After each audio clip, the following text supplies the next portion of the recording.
The cannabis industry is expected to grow from $150 million in 2018 to over $57 billion by the year 2027.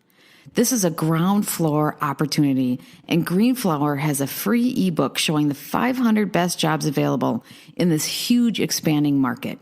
Click the link below to learn more and to get your free copy. Well, we know that charities are fronts for all this stuff. Not all of them, but a lot of them. And they use them for that purpose. Yeah. And that's part of the awakening, is learning that you're being tricked on so many levels. And it's a hard thing to wake up to, because it's painful to learn that it's like almost being someone doing a divorce. Someone you thought that loved you no longer loves you. It's a hard thing. Yeah. And, so we have a lot of people that just will not wake up. So do you think there's a point where, has Q done that service, or just has done the service with the people who are already in the truth movement, who already were digging and looking? So that's a multi-pronged question, because Q has woken up a lot of new people. I think the reason is that for the first time in my living memory, the truther community, and Alex Jones never did this. He never tried to really organize and get results. But Q has, by asking the right questions, created this community, this culture of kind of like a band of brothers. People are more galvanized, they're more organized, they're actually working together. They're having fun with it now for the first time. It's no longer this being an island alone of depression and just knowing the truth and you can't help anybody. That's where many of us were before. I was a nihilist. I'd given up before Trump won and before Q happened. And then this happens. Yeah. So go ahead. No, we're all together now, and we're a community, and they've engaged in mimetic warfare, which is the most effective type of convincing. Because you're using, these infographics, you're using these really catchy things, and you're spreading the truth. And Q has created this counterbalance to the MSM's lies. And that community is going to continue to grow. It's called the Great Awakening for a reason, I think. Well, I had Michelle White Dove on. I'm going to air that next week. And I just talked to her. And she is the most tested medium in the world. I don't know if you believe in all that stuff, but she has solved murder crime. She's done all these things, all these different tests that she's done to show that she's really can see stuff. And all the major media channels had her on, and she's pretty incredible. But she's been talking about the deep state, the shadow government, and just going on about this. And I finally asked her, I'm like, what is the point of what I'm doing and others like me? Because you do get to the point where you're like, oh, why am I risking everything and risking my credibility and risking my career and to do this? I feel so drawn to this. And she goes, oh dear, she's like, this is making a huge difference. You guys are so critical, and you're making a huge difference, and it matters, and it will matter. And, I don't know if you believe in that stuff or not, but she's the most tested one out there, and she does. And it was really nice to hear someone like that say that what we're doing is significant and it will make a difference to the future, because we're waking people up and helping them see and learn things. And to me, because you do get to that point, even doing what I'm doing, because I hear so many bad things. I'm like, oh my God, I'm hearing this. What am I doing? Just sharing it with people? This child abuse and the stuff that I hear that's just awful. I'm behind the scenes. I'm trying to get some actual activities going in businesses and different things, because I have to. I can't learn about this and not use my entrepreneurial background to get some stuff going. But at the same point, you're like, well, I feel like I'm a grain of salt, but a grain of sand. And she was just really clear about how it is making a difference. So maybe that'll help you as well.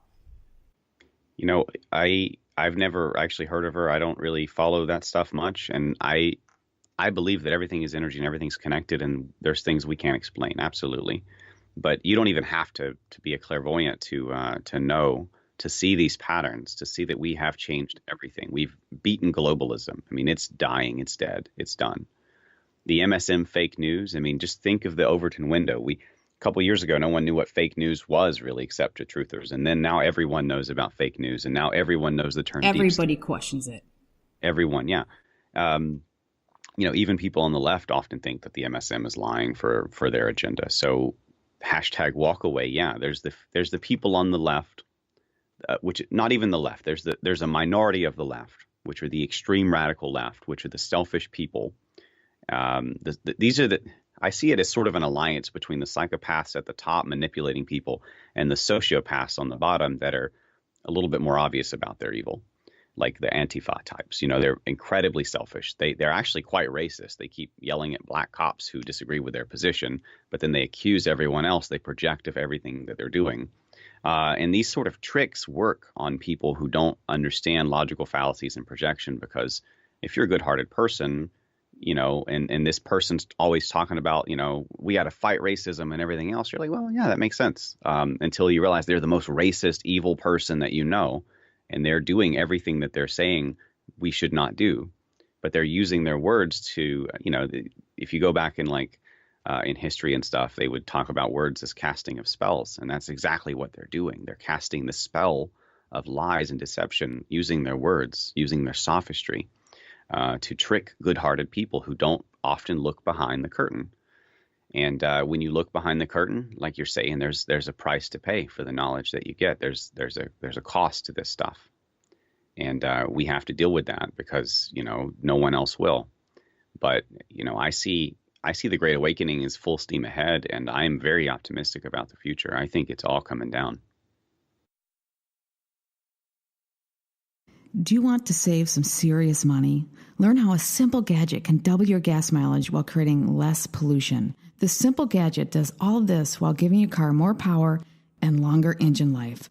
Learn more with the link below. When do you think the child abuse stuff will come down? We know that the very top are Luciferians. That has been proven to me without a doubt now. I didn't believe it for a while, and then I started sort of believing it, and then I was more skeptical on the fence about it, and then I didn't want to believe it and kind of believed it, and now I 100% believe it. It's a process, because I don't want to believe it, but now it's been 100% proven to me for a while. That is the core of evil, I think. It's destroying communities. It's destroying people's lives. It destroys everyone that comes in contact with it, because it's so evil. When do you think that, at the very top, when do you think that snaky head will get cut off? I have no problem when I disagree with Q making a point of it. He said early on 80-20, 20% public, 80% private. And then we kind of convinced him to go 60-40. But I suspect, and I hope I'm wrong, and I want to be wrong, that this is going to be the kind of stuff that you'll have to choose to know. This will come out in the truther side of things, but it'll never be in the MSM. I mean, not the full load of it. I don't think the normal people will get it because I think it'll lead to too much chaos. And I think Q is trying to disclose what he can and minimize human suffering as a whole. I mean, there's certain things that would lead to war because foreign leaders were involved. There's certain things that would lead to a massive breakdown of society possibly. And I think 100% truth and just, truth will out though the heavens may fall. I don't care. I want everything to be known, and people who can't handle it just need to learn. We're a very adaptive species, and if we don't, I think that this is going to repeat itself in the future. But I think all of those people are going to have mysterious suicides. They're going to have, they're going to be arrested for tax crimes or sexual harassment or things like that, and they're going to go down either way. But I don't necessarily know we'll ever get to the bottom on a mainstream level of all of the occult stuff, the Bohemian Grove stuff, the look at Anderson Cooper's mom, Gloria Vanderbilt, and the freaking, the picture of them on the bed with her and behind them while she's like reading a book to them. Behind them, they have this a shrine to Tanit, which is like a blood sacrifice god or goddess with a little shrine, like an altar where a man's being burnt alive, things like that. It's all in their symbolism. It's all in their art and their little way of, I call it vice signaling to each other instead of virtue signaling, but they have symbols. That's the language of the wise, the language of the learned. And that doesn't mean good or evil. It just means people who know what the hell's going on. They use symbology. They use word games. They use gematria, things like that to communicate and to to maintain plausible deniability. And I equate that for people who don't understand all of the symbols and stuff. It's like when somebody's trying to buy marijuana on a low level, they say, I want to get some herb or I want to get some flower. They don't say, I want to buy marijuana because they don't want to get arrested. It's the same thing when they're doing all of these symbols with their pizza boxes and their, different businesses and ventures and fronts. And, now we see dentist offices and voodoo donuts, things like that. So. Well, I think that you're right, unfortunately. I don't want you to be right either, because I don't want more innocent children killed or abused because people are afraid to hurt and to traumatize others, because this poor adult is going to be fragile. And meanwhile, we'll let these children suffer because these poor adults are it's too hard for them. Mm-hmm. I don't think that's acceptable. And so I'm to the point where I don't care anymore if they're traumatized, because we got to save these guys. Now, if you can save all of them and keep the fragile ones from being traumatized, fine. But if you can't, and I'm not sure if we can, then the fragile ones are it's too bad, because we got to save the kids. That's where I'm at, and I don't think there's any compromise on that. Yeah, and all that's required for evil to win is that good people do nothing, and to another extent of that, people who don't want to see evil, they're the cause of most of it. It's not these bad guys, these psychopaths with all their billions of dollars. I mean, they're the culprits. They're the ones initiating the evil. But the real root cause is those who refuse to see it. Because if they saw it and they opened their eyes, it would be done overnight. It would be overnight, because the pitchforks would come out. It's a good example is there was a girl locally here that was in a hotel held by a trafficker. They called the police couldn't respond. And I don't know they were involved or whatever. And then they called 2 different trafficking charity volunteer organizations. They came in droves, circled the hotel, and saved the girl. That's an example of when people stand up, rise together, it would end. It would end. And that's an example of how it did. But that would happen in mass. Mm-hmm. This is why I'm a voluntarist. I used to be a limited government, Ron Paul era-esque constitutionalist guy. And actually, Ron Paul is a voluntarist too, and so is Judge Napolitano. But I switched from believing in limited small government to believing that no government is possible, because no man can be trusted with power over another man. That's my personal stance. I know most of my viewers are pro-government folks, but I don't think that you can ever have a power monopoly, a monopoly on violence and force that will not become corrupted eventually. I mean, you can have the best government in the world, which is a good king, a good monarchy, but then his son might be an evil monster, and sure. Then you've switched. Yeah, so, you can't. Yeah. Yeah. So any kind of concentration of power. That's why I'm a free market person. Like, you can have privatized police stations, and then you'll have competing different agencies trying to earn your money by doing a good job. And then it'd be a lot more difficult for them to get involved with these human traffickers and being part of the drug dealing and being part of the human trafficking, and then therefore suppressing it and arresting people that are telling the truth about it. And this kind of crap would not be possible. Well, I believe in, the whole limited government. I believe in cooperation at the lowest levels. We do need to have cooperations amongst people for certain activities. And I haven't, it's all theoretical at this point, because it's not happening anytime soon. Maybe it will. But there has to be cooperation, like money or certain things. We all have to decide that if we're going to use a cryptocurrency, that we're going to value it and it's going to work. So there has to be a certain amount of things that or even defense, if we're going to defend a certain area or whatever, there has to be a collective of cooperation at some level. Yeah. And we have to decide that that's okay. And in some ways that's considered limited government. Free market, I believe in free market 100%, because I know I've studied it. I know that's the most ethical. Whatever brings the most ethical environment where most people can flourish is what I want. And where people who are in bad situations have a way out, and they have the freedom out, right? And that's what we all try to strive for. And how do you get there? But the free market, there are some flaws in that, like a prison. Who's the customer? is the prisoner the customer? Well, the prisoner isn't really, there's some issues where the free market doesn't always work 100%.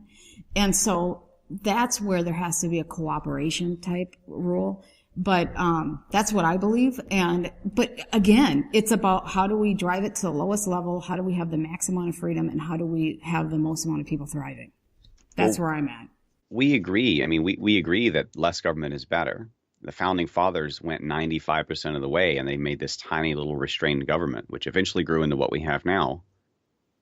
I would even argue that everything that the government does, for example, defense, like a military, how are we improving our military situation at defending our nation if we give half that money to the government first and then they give half of it to the military? It's totally out of control. Yeah, it's we could do the military.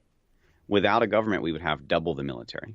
But let's say we have a space program or something. I mean, you can't do something without cooperation. Like each individual person couldn't have their own space program because you don't have enough resources. No. There's cooperation that you end up having to have at some level, and whatever you want to call that, it doesn't necessarily have to be government. But does it require force is the question? Because if it does not require force, then it's just free market cooperation through voluntary interaction and stuff. I mean, I don't want to go too deep into it. No, I don't. Well, and it's all theoretical at some point anyways, because if we actually had that wonderful opportunity to recreate it and make it so much freer and get rid of the fascist monopolies and all these other things that are in place, then it would be what a wonderful thing for us to debate about the limits of government, But reality would set in, and there would be people way on the other side, and we would be just trying to limit something that was pretty extreme in the other direction. So us debating the details on is not. Yeah, I just like to bring it up. I like to bring it up because you mentioned the fascist corporations and stuff, and this is, in my opinion, the solution to the problems that we see within a capitalist government. I don't even think capitalism and free market is compatible with government, because the government keeps messing with it and then creating these monopolies like Google that then have too much power, and then they can manipulate things, and then people will blame capitalism for cronyism, Well, and governments are meant to keep monopolies from happening, not build monopolies. That's because monopolies could form in a free market, just left alone. But it'd be really difficult, though. It'd be virtually, theoretically, like if there's like one place on Earth where you can mine this particular mineral and then they have that and then they could monopolize it, maybe. But a monopoly formed in a free market would be based on bringing value to people rather than using force to suppress competition. If you didn't have the ability for that really powerful company to then control government and control people, and those laws were actually maintained, then it would be very difficult. But that's they have the money to create corruption, and I think that's where the monopolies come from. But it's all theoretical to a certain degree, but I think we could break down a lot of these fascist situations that we have. And I agree with you that our government is creating these monopolies, and it's very well documented, like with AT&T back in the day, how the government was very much in bed with AT&T. And what it does is it stifles technology innovation, like our energy sector. Because we have the petrodollar, we are really stifling innovation, because free energy is already, there's so many different things and studies and patents out there of working solutions of very inexpensive or even free energy that is not allowed to go forward because we got to preserve the dollar. Yeah, I'm with you there. And I think that I could talk about this topic forever. I love to talk about the philosophy and the theory behind all of this stuff. And there are some real world examples of it working. People don't often go to, but I would ask people this, and then I'll stop talking about voluntarism. Name one country where, or one nation in history where the government didn't become corrupt, didn't become oppressive, didn't help the monopolies, things like that. That's the thing. It's the part of the problem, I think, rather than the solution. It is. It's a cycle of government. It starts off small, but I'm wondering if volunteerism would then develop into the next cycle too. It would maybe be the first step, and then it'd go up as people start feeling that the natural. Because you'd have to have a lot of rules in place to keep volunteerism to work too. Just natural rights, the same kind of stuff Yeah. we talked about in the Bill of Rights. Natural rights is something so simple that everyone could follow them. Any law that's significantly complex is no law at all.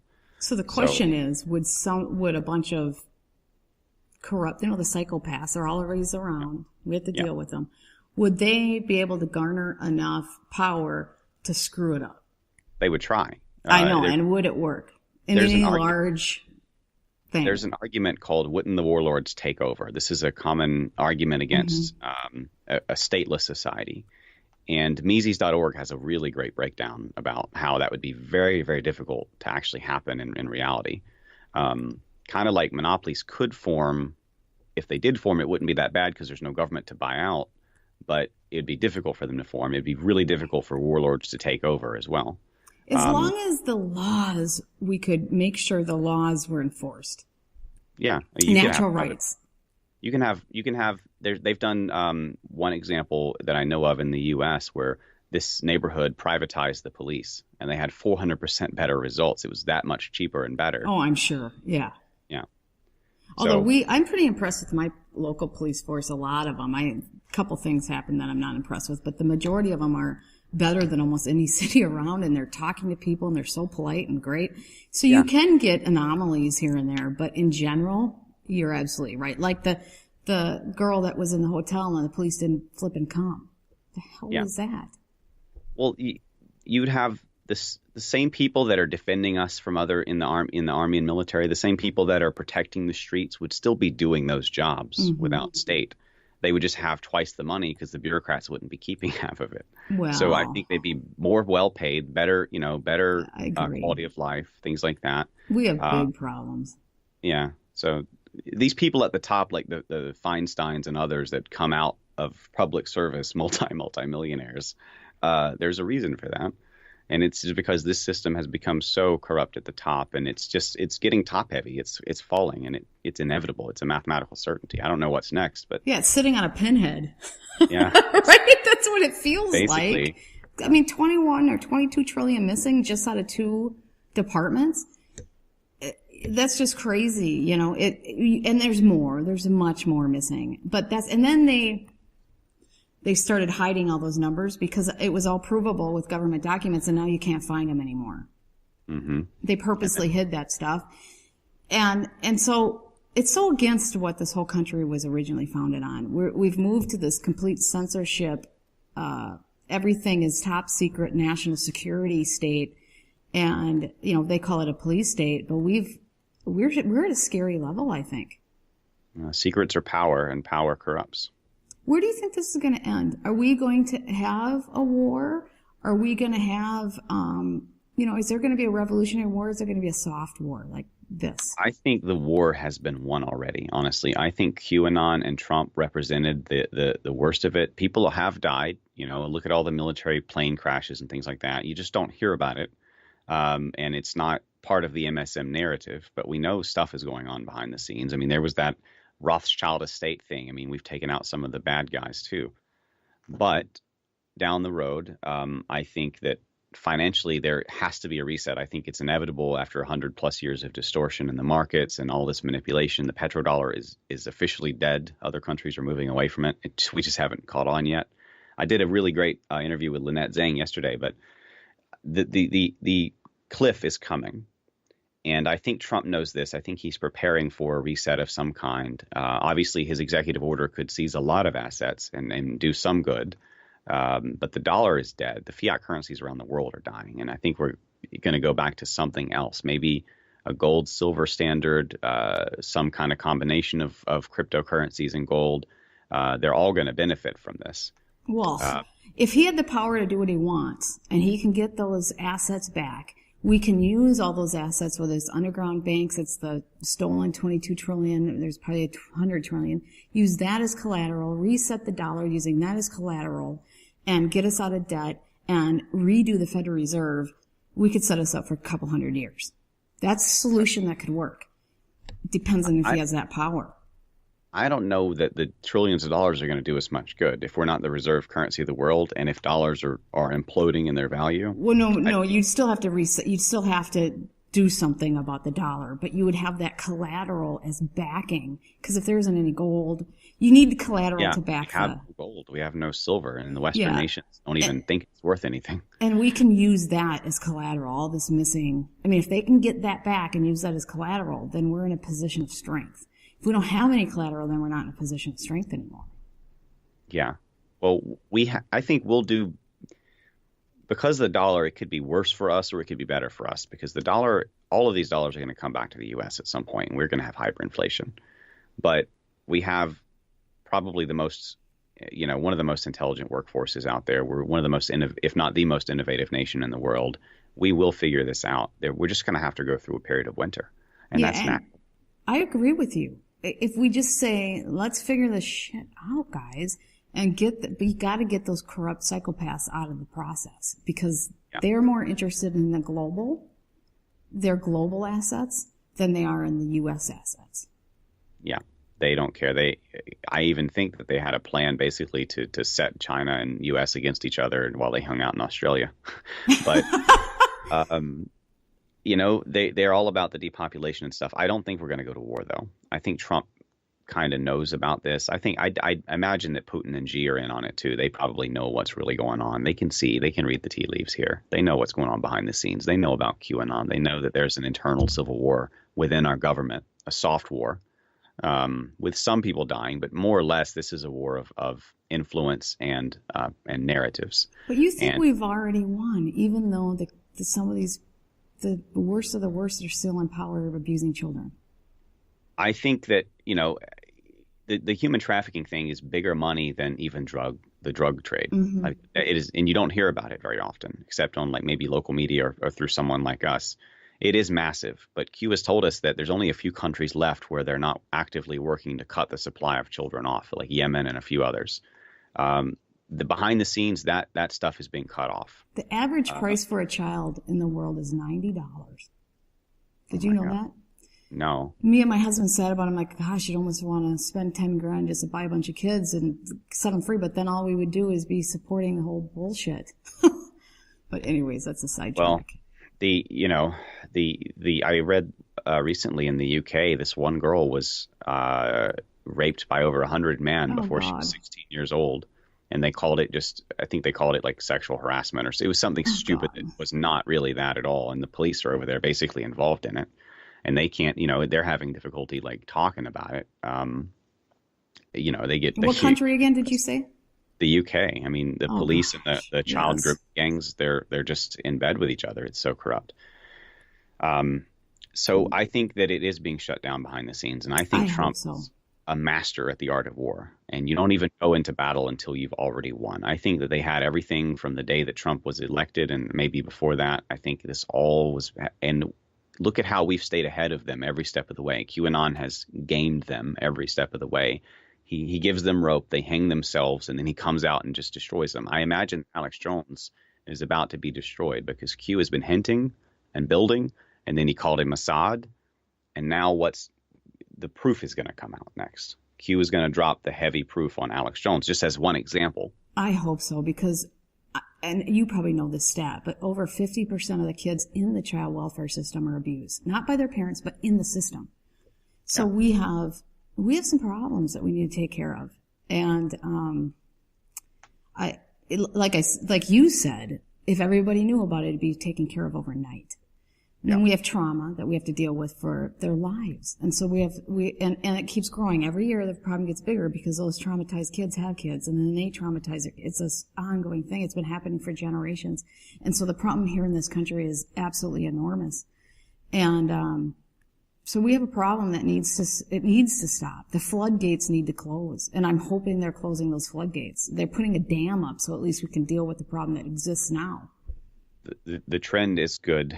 As far as how to deal with all the damage done, I don't even know. I also focus on the holistic health stuff, and I try to teach people how to make their own very high impact, low cost things, and that can help people to start to take back their health from big pharma. But the psychological damage is all we can do there is just try to help the people that can be helped, and don't support those others with welfare and things like that. I mean, you're creating problems when certain people that don't want to be better people are using the system and getting subsidized. Yeah, that's not what we're talking about. Those people are just but I've talked to different therapists and psychologists that, the younger children, there's methods to reconnect their brains and rewire their brains to deal with that trauma. You have to bring them back to the trauma. You have to they know how to do it now. The better ones, right? The ones who are really in tune and figuring it out. Right.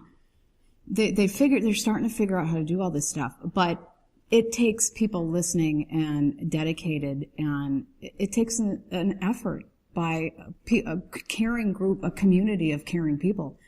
But I got to have you on at some point to talk about all these health protocols and things that you are doing to try to get people back on. I do a lot of those shows too, but you're really focused on it. So I'd like to talk to you a little bit about, you're even making your own C60 and you're doing all these things. So I want to talk about what you're doing, on that front, because it's so important. It's so critical, right? If you don't have your physical health, it's really hard to do anything else. The mind and the body and the spirit, they're all connected. You can't have a healthy mind and a sick body. So what is up with you now? Your channel is just growing leaps and bounds. Alex Jones did you a favor, I think, as far as he messed up. Yeah, he just I was looking at you. We were talking to you before that happened, and then it happened, and then I'm like, wow, he just good timing, because we were talking about doing, and he helped your channel a lot. You're growing. What are your goals? What do you want to do? I think that Alex responded to me because of what Q did. I don't think Alex cares who I am. I'm just a little YouTuber, but after Q kind of, I guess, reshared or verified me, people are saying I'm now Q legit or something. I don't know. But I think Alex was just trying to attack me, and all of his associates seem to be attacking Q 8 hours a day, and they really have a aggression for QAnon, even though they keep calling it fake and everything else. But my goals have been to spread health, keep people informed on what's going on, get them ready for the financial reset, and try to find some time to sleep. Well, I just love the way that you present yourself. You're very professional. You're not a Fruit Loop. We need people like that. We need people to come in and be serious and go, you know what, I want to figure this out. I'm serious about this and I want to figure it out. And then people respond to that because they're like, it's refreshing, Yeah. I get some of the best, messages and comments and stuff, and then I get some of the worst ones too. Oh yeah, but you have to have a thick skin. The community has really. I never thought people would actually want to hear what I had to say. I started my YouTube channel in a bathrobe on the couch with my dogs, and it was just talking about this new Q thing, and people stuck around for some reason, and it's just been this growth and excitement ever since. And my positivity and my optimism based on what's happening with Trump and Q, I think are really why people want to hear me. I don't know.